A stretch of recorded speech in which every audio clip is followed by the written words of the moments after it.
if the next leader of our country would emerge from the young, fresh, and new faces in national politics, my top choice right now is Sara Duterte. She's strong-willed, stern, vibrant, progressive-minded, and has obviously good leadership qualities.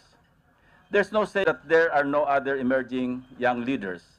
Right here in the Senate, for example, a number of our young, hardworking colleagues are showing good leadership potentials, but at this time, and this is my personal opinion, based on whatever political sense I have accumulated after my long years in government service, Mayor Sara stands out and is right in front of the pack. I'm not endorsing her. I'm just saying that among the known young leaders, if we choose from young and fresh faces in national politics, we can, and I think you can agree with me, na si Sara Duterte talaga yung tinitingnan natin. Ano? Not only because she's the daughter of the president, pero yung track record niya rin, pati yung experience niya as a